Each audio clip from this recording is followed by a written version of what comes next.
I will never kiss her, Joel shouted, his voice echoing through the grand church hall. Everyone froze. Cameras stopped clicking. The choir fell silent. Even the pastor's hands trembled a little as he held his Bible. Anita stood beside Joel, dressed in a white wedding gown. Her eyes were wide, her heart beating like a drum. Joel stepped back from her in front of the entire crowd. I don't care if we're married. I will never love a monster like her. Gasps flew across the crowd. Dignitaries, family members, and even journalists looked confused. Some people were whispering, others recording. And there was Anita, her lips shaking, her hands cold, her heart shattering. Natasha, Joel's ex-girlfriend, walked up the aisle in a sparkling red dress. She didn't care that this was someone else's wedding. She walked right up to Joel. He pulled her into his arms and kissed her deeply. Right there in front of everyone. Anita's knees buckled. She fell to the floor. Tears rolled down her cheeks as the cameras clicked. The internet was about to explode. But how did it get to this? Let's go back to where it all began. Years ago, when Anita was born, the nurses in the hospital looked worried. She was a beautiful baby, but something was different. Her head was much larger than normal. The doctors said it was a birth defect, but she was healthy and strong. Her parents cried tears of both joy and confusion. Meanwhile, in another hospital room, a baby boy named Joel was born into the powerful Martins family. The same day, both families shook hands. The Andersons and the Martins made a business deal, promising that their children would marry one day to join their companies forever. But when Mrs. Martins, Joel's mother, saw Anita's big head, her face turned sour. She's not normal, she said with disgust. We must cancel this wedding deal. My son will not marry that. Mr. Martins shook his head. The deal is too important. We can't go back now. So the agreement stayed. But Mrs. Martins never accepted Anita. From the time Anita could walk, she visited the Martins' mansion for birthday parties and family events. Every time, Joel would stare at her like she was a bug. Big head, he'd whisper when no one was watching. Balloon face. Freak. His mother stood by, arms crossed, a wicked smile on her lips. Say it louder, Joel. Don't let her forget what she is. Anita would run to her mother crying. Why does Joel hate me? Her mother would pat her head and say, he's just a child. It'll get better. But it didn't. As they grew older, Joel became popular and handsome. He got everything he wanted. Fancy shoes, cool cars, a dream job. He was in charge of the Lagos branch of the family company. Anita, on the other hand, became quiet and shy. She covered her head with scarves and avoided mirrors. She stayed off social media and had no friends except books and her diary. Her parents still believed the marriage was a good thing. It's destiny, they said. When Joel turned 25, his father called him into the office. It's time, he said. You will marry Anita. Joel's face twisted in anger. No, I hate her. She's not beautiful. She has a big head and no charm. I want someone like Natasha, pretty and classy. You cannot change what was agreed before you were born, his father said firmly. Joel stormed out, kicking a table on his way out. 1 week later, the families made the wedding announcement online. And that's when the real nightmare began. People laughed at Joel. Memes were made about Anita. Strangers called her names: Pumpkinhead, Ugly Duckling, Mistake Bride. But the worst part was Natasha. Joel's ex-girlfriend posted videos mocking Anita's face. She's what Joel is marrying, she laughed. No wonder he cries every night. Her fans joined in, filling Anita's social media with hate. Go die. You're a monster. Don't bring a big-headed baby into the world. Anita stopped eating. She stayed locked in her room. Her diary was soaked with tears. One night, when it got too heavy, she tried to end it all. The pain was too much. But her mother found her just in time and rushed her to the hospital. She'll live. When Anita woke up, she whispered, "Please cancel the wedding. Please." Her mother sat beside her, tears running down her cheeks. "We can't, my child. It's too deep. It's not just love, it's business, tradition, everything." Anita cried herself to sleep. Weeks passed, and the big day arrived. The wedding. Cameras, reporters, decorations. The largest wedding Lagos had seen in years. Anita was dressed like a princess, but her heart felt like a storm. Her hands were shaking. Her eyes kept checking the room, waiting for something, anything to stop it. And then it happened. Natasha showed up. She barged into Anita's dressing room like a villain in a movie. "You think wearing that dress makes you his wife?" she hissed. "You'll always be the freak." Before Anita could speak, Natasha grabbed a bottle of wine and poured it all over her dress. "Let's see what you wear now." Anita screamed. Her makeup ran with her tears. Her assistant rushed in and helped her change into a backup gown, but the moment was ruined. Still, Anita walked down the aisle, her legs weak, her heart heavy. "And now we're back where we began." Joel refused to kiss her, called her a monster, kissed Natasha in front of the world. The press loved the drama. Headlines exploded. "Billionaire refuses to kiss his big-headed bride." And Anita. She lay on the church floor in her white dress, sobbing. Her mother rushed to her. Her father looked away in shame. Mr. and Mrs. Martin stood proud, as if this was all part of the plan. Anita looked up at the lights on the ceiling. "God, why me?" But deep inside her heart, a little spark lit up. This was not the end. The wedding ended in tears, but not for Joel. He walked out of the church, holding Natasha's hand like a trophy. The press followed them, cameras flashing, reporters shouting. "Joel, how does it feel to marry the monster?" He didn't even look back. But inside the church, Anita was still on the floor, shaking with sobs. Her white dress was dirty. Her eyes were red. The people who stayed looked at her with pity, or worse, with disgust. Her mother held her tightly. "Shoo, my baby. It's okay." "No, Mama," Anita whispered. "It's not okay." Everyone saw. They all saw. Later that night, the wedding pictures were everywhere online. But not the happy kind. No smiles, no cake cutting. Just clips of Joel shouting, Anita falling, and Joel kissing Natasha like a prince in a fairy tale. Only the story wasn't Anita's. Hashtags like #monsterbride and #bigheadwife were trending. People laughed at Anita's photos. Someone even edited her face onto a watermelon. Anita turned off her phone. She couldn't take it. But the messages kept coming. "You ruined his life. Do us all a favor and disappear. Your child will be a monster too." Anita closed her eyes, trying to stop the pain. She hugged her pillow and cried until her chest hurt. The next morning, she entered her new home, a huge mansion that Joel's father had given them as a wedding gift. But there was no love there, no joy, no welcome. Joel was sitting on the couch with Natasha, laughing. They both looked up when Anita entered.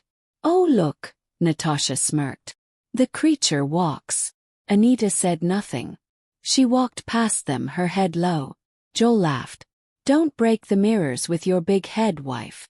Natasha burst out laughing. Anita ran upstairs and slammed the door.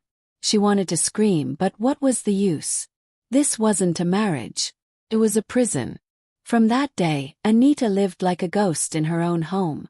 Joel never spoke to her unless he was mocking her. Natasha moved in like she owned the place. She walked around in fancy clothes, cooked Joel's favorite meals, and even shared his room. Anita had the guest room. Joel never posted Anita online. But he posted Natasha every single day. Pictures of them smiling, kissing, going on dates, traveling. The world believed Natasha was the real wife. Anita. She was the invisible one. One day, Anita's father called. "There's a company party this Friday," he said.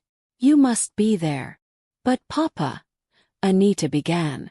"I don't want to go." "You're part of this family and this business," he said firmly. "You will go." Anita sighed. She didn't want to face Joel and Natasha's fans. They always called her names at events. But she had no choice. On the night of the party, Anita wore a simple black gown. She kept her head down as she entered. People stared. Some whispered. Others laughed.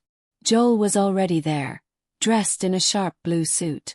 Natasha wore a red glittery dress. They danced in the center of the room like a perfect couple. When Anita walked in, Natasha smirked. "Look, Joel. Your shadow arrived." Joel laughed loudly. "Why is she even here? I should have invited a clown instead." Anita felt hot tears rising, but she swallowed them.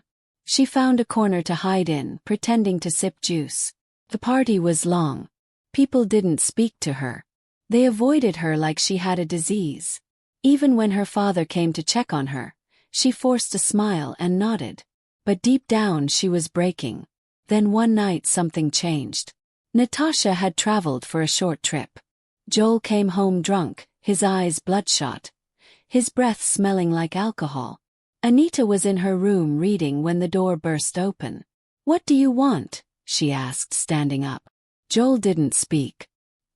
He stumbled toward her, grabbed her wrist, and forced himself on her. Anita screamed. She pushed and kicked, but he was too strong. When it was over, she lay there shaking, too broken to cry. Joel staggered out, leaving her in darkness. Weeks passed. Anita avoided him even more. She stopped eating. Her skin got pale. Her body felt strange. Then one morning she fainted. She was rushed to the hospital. "You're pregnant," the doctor said. Anita sat still. "Pregnant?" The room spun. Her mother looked shocked but held her hand. This is a blessing," she said slowly. Anita didn't feel blessed. She felt scared. Joel would never want this baby. And she was right. When Natasha returned and found out, she exploded. "What did you do to him, you witch? You planned this." Joel looked nervous. He didn't want Natasha to leave him. "She drugged me," Joel lied. "She put something in my drink." Natasha narrowed her eyes. "You better be right. Because if that baby stays, I'll make her regret it." The days got darker. Natasha attacked Anita in the house, hitting her belly and calling her names. "You will lose that thing, I swear it."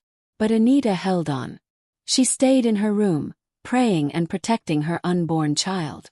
Her mother started visiting more often, bringing her food, rubbing her feet, singing her lullabies. "I should have stopped this marriage," she cried one day. "I should have protected you." Anita only nodded. She felt like she was waiting for a storm to end. Finally the baby came. It was a girl. Beautiful. But just like Anita. Her head was big. Anita cried as she held her. "You are perfect, my love. I will protect you." But the media found out. Monster mother gives birth to monster baby. Big head baby joins the family. Joel didn't come to the hospital. He was on a vacation in the Bahamas. With Natasha. They posted pictures of themselves on the beach, laughing and drinking. Anita's heart hurt, but she didn't care anymore. She had her daughter now. Her mother stood by her side. "You're not going back to that house," she said. "You and your child deserve peace." So they left. Quietly. Secretly. Anita's father didn't even know where they went. Back at the mansion, Joel and Natasha returned and found Anita gone. "She took too long," Natasha said, rolling her eyes. "She should have left on the wedding night." Joel chuckled. "Good riddance." Anita moved far away. The house was small but peaceful. It had a tiny garden, soft curtains, and no cruel voices. For the first time in years, Anita slept without nightmares. Her daughter was her joy. Anita named her Zara, a name that meant light.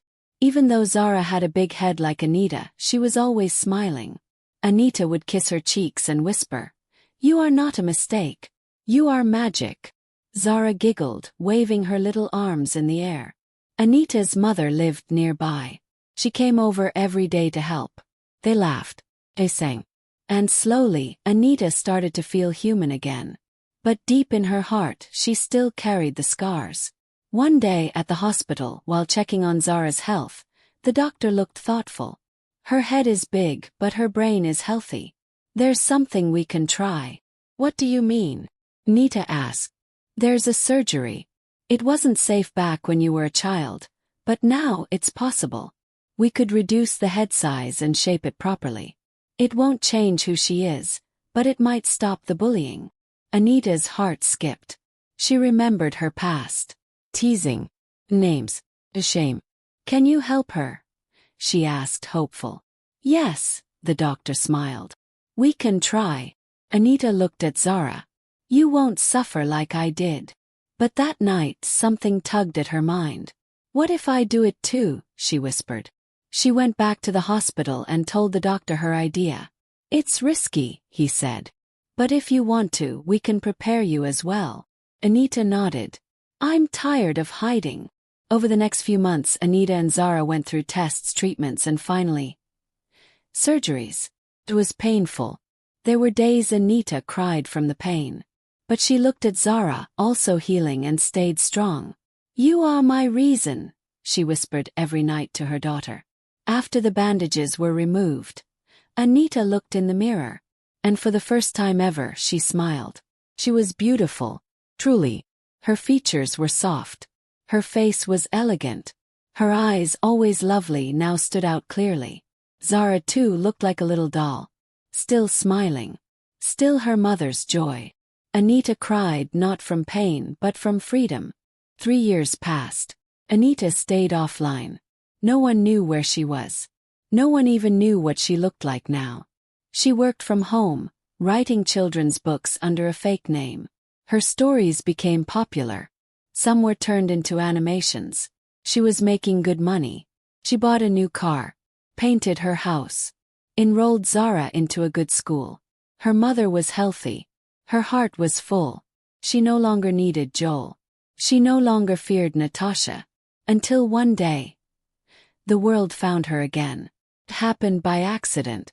A picture of Anita and Zara at a beach got posted online by a stranger. They weren't tagged, but the photo went viral. Who is this stunning woman with her cute daughter? Thousands of people reposted it.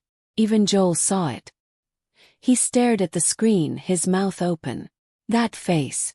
I know that face. It was Anita. But different. Better. Beautiful. He zoomed in. That little girl looked like him.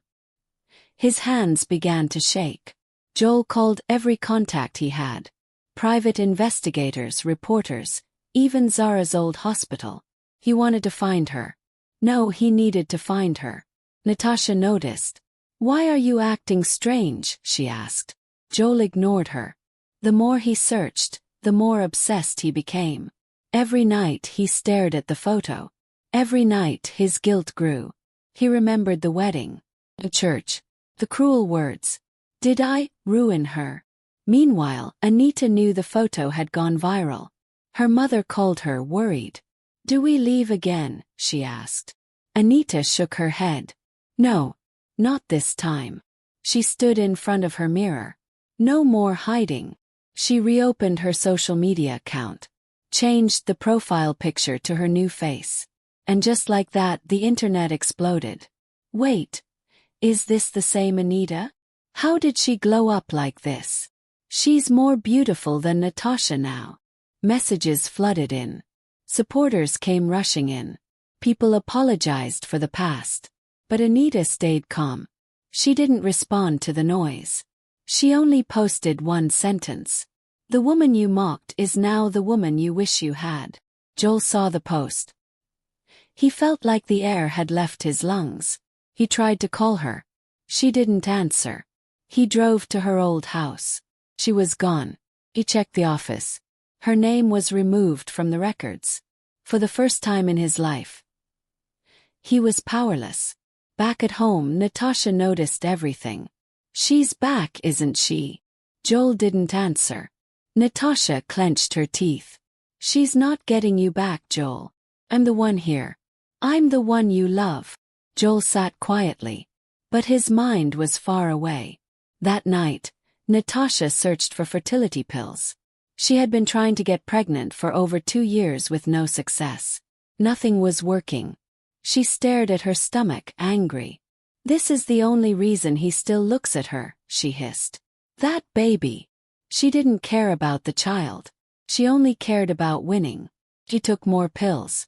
More than she was supposed to. Joel came home late from a party. He was drunk again. They fought. I know you still want her. Natasha screamed. I don't know what I want, Joel said, confused. But I know I hate what I've become. They argued the whole night. Then they entered the car, both still shouting, speeding home. Rain poured heavily. The road was slippery. Truck came out of nowhere. Joel turned the wheel. Crash. When Joel woke up, he was in a hospital bed. His legs couldn't move. The doctor looked sad. You're lucky to be alive. But the accident, it damaged your spine. You'll need a wheelchair from now on. Joel blinked. What about children? The doctor hesitated. I'm sorry. You may never be able to father a child again. Joel's heart dropped. Beside him, Natasha was silent. The next day she was gone. She packed her bags and left. She left a note. I can't be with a weak man. Goodbye. Joel stared at the ceiling. For the first time he was alone. No love. No family. No child. No power. Just pain. Joel sat in his wheelchair, staring at nothing. He had lost everything. His legs were gone. His strength was gone. And Natasha, gone too.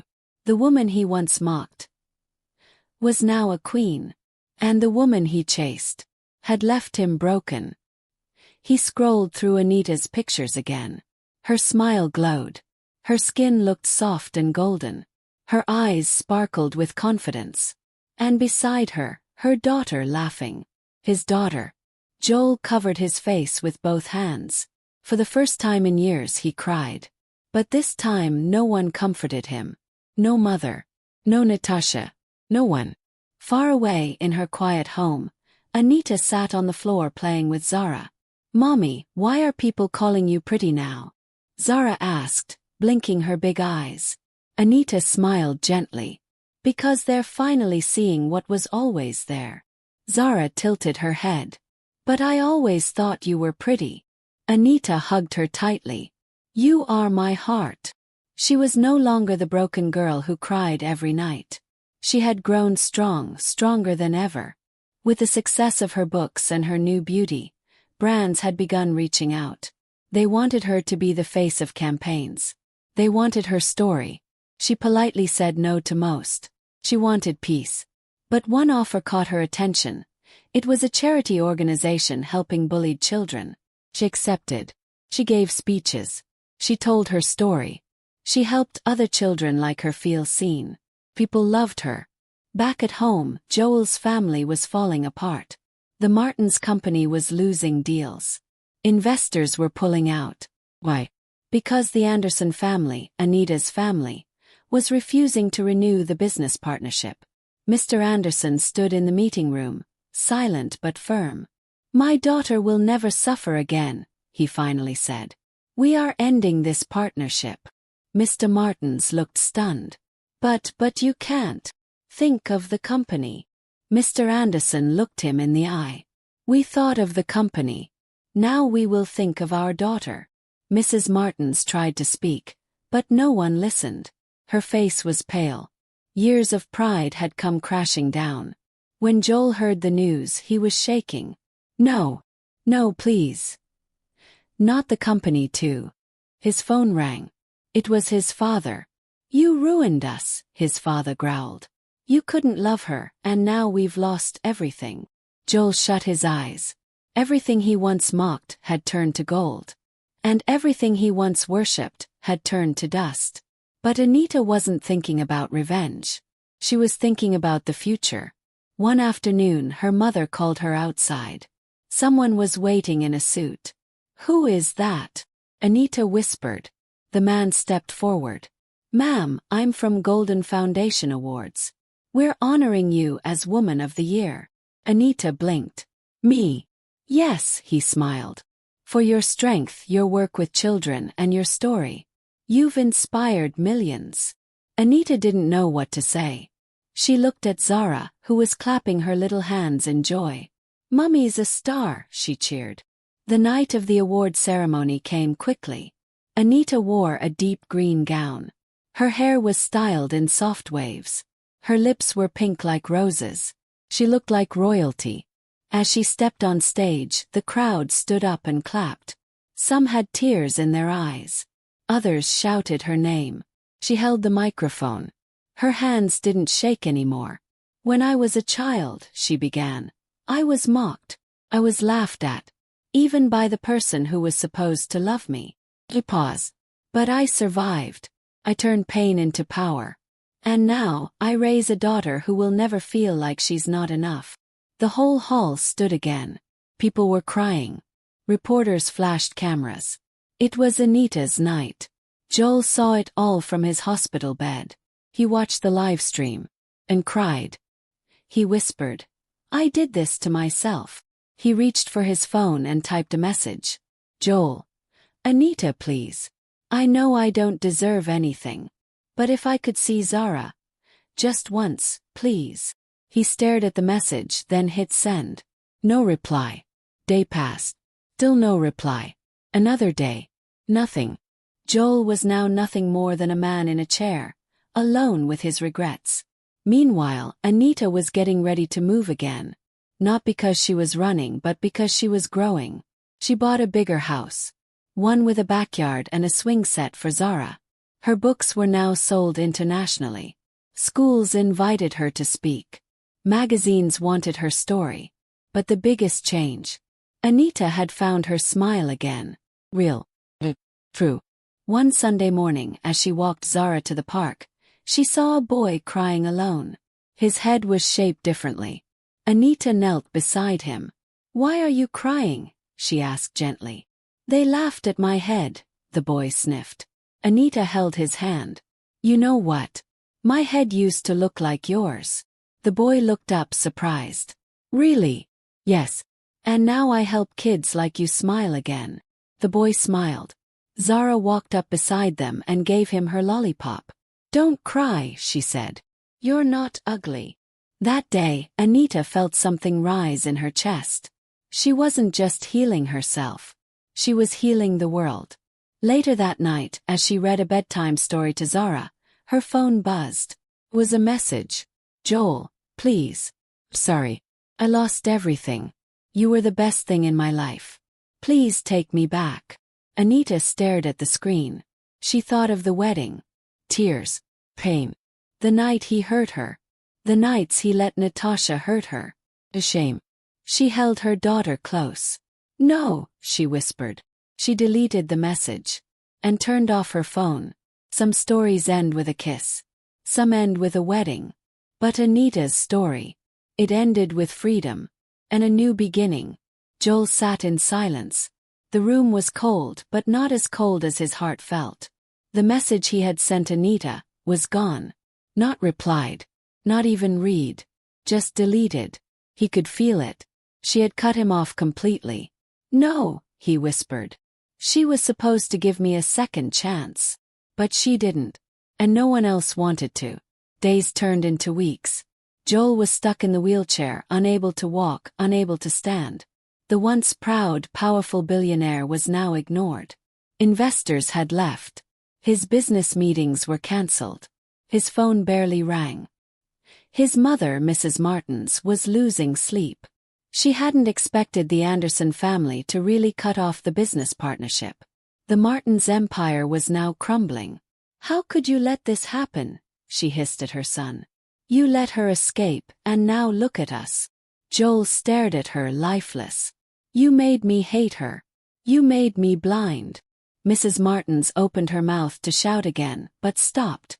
For once, she had no words. Meanwhile, Anita's name was everywhere. From shamed bride to national treasure. Anita's story of strength becomes global inspiration. New face of women empowerment. She was invited to international events. She appeared on talk shows, magazines, and even a Netflix documentary. And yet she stayed humble. Soft-spoken. People loved her not just for her beauty, but for her heart. Zara had become a little star too. Her smile melted hearts. Schools invited Anita to speak to young girls. She spoke with kindness, but fire in her voice. No one should feel ugly.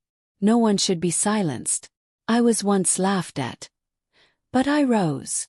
The crowd would clap. Here. Even politicians were calling her a national icon. One afternoon, Anita stood by her new office window. She now owned her own publishing company and employed over 30 women, mostly single mothers and women who had faced abuse. Her phone buzzed. It was a private number. She let it ring out. Then a voice message dropped. She opened it. Anita, it's Joel. Please. Have nothing left. Natasha is gone. My family business is falling. Can't walk. I'm not a man anymore. I'm begging you. Please forgive me. Me see Zara. I miss my daughter. I'm sorry. His voice cracked with sobs. Anita held the phone for a moment. Her hands didn't shake. She pressed delete. No more tears for a man who watched her drown. Back in the Martins' mansion, chaos had become the new normal. Joel's father was in and out of meetings, trying to save the last pieces of the company. But no one wanted to do business with a family that had disrespected the Andersons, especially now that Anita was one of the most respected women in the country. Mrs. Martins paced the floor, biting her nails. I told you we shouldn't let her go. Joel's father slammed the table. You told him to treat her like trash. Now she owns the respect we once had. Joel sat quietly in his wheelchair. I want to see my daughter. But even the lawyers couldn't find Anita's exact location. She had made sure of that. One morning a letter arrived. It was from Anita. Joel opened it quickly. His hands trembled. His heart raced. It read, Dear Joel, this is the only time you'll hear from me. You broke me. Humiliated me. Abandoned me. Lied about me. You let someone try to harm our unborn child. I forgave myself for staying so long. I forgave myself for believing you'd change. But I do not forgive you. You are not a part of Zara's life. You never were. This is the final goodbye. Live with it. Anita. Joel screamed. He threw the letter across the room. He wept like a baby, shaking in his chair. But Anita was done crying. A few weeks later, a massive news story broke. Martins and Sons declares bankruptcy. Reporters camped outside their office building. Cameras flashed. News anchors shouted updates. The once mighty family was now in shambles. And the internet remembered everything. Remember how Joel treated Anita. He lost everything. She won without revenge. That's power. People shared videos of Anita's speeches with hashtags like #QueenAnita and #HealingIsRevenge. Joel became a meme. He was the man who lost the most beautiful woman in the world. And never realized it until it was too late. Meanwhile, Anita was celebrating Zara's 4th birthday. The garden was filled with balloons, laughter, and music. Children ran around. Mothers smiled and clapped. There was a table full of gifts and pink cupcakes. Anita stood with her mother, watching her daughter play. Look how far we've come, her mother said, eyes misty. Anita nodded. She will never live the life I lived. She won't, her mother agreed. Because she has a warrior for a mother. Anita smiled. For the first time in her life, she felt whole. At the end of the party, as they cleaned up, Zara ran to Anita. Mummy, are you happy? Anita lifted her up. I'm the happiest I've ever been. Zara hugged her neck tight. Then I'm happy too. Across the city, Joel sat in a small apartment. The mansion had been sold. His mother now lived in another town. His father was sick. Natasha was married to someone else. He watched Zara's birthday photos online. Someone had leaked them. He saw the smiles, the love, the happiness. He wasn't in any of them. And he never would be. The morning sun peeked through Anita's white curtains. She stood in the kitchen, flipping pancakes while Zara danced to a cartoon song playing in the background. The smell of syrup filled the air. Everything felt light, peaceful, and warm. She had built this life from nothing. From pain. From ashes. And now it sparkled. Today's special shout-out goes to Daniel from Germany and Victoria from Jamaica. Let me know where you are watching from in the comments and let me know your thoughts about this story in the comments.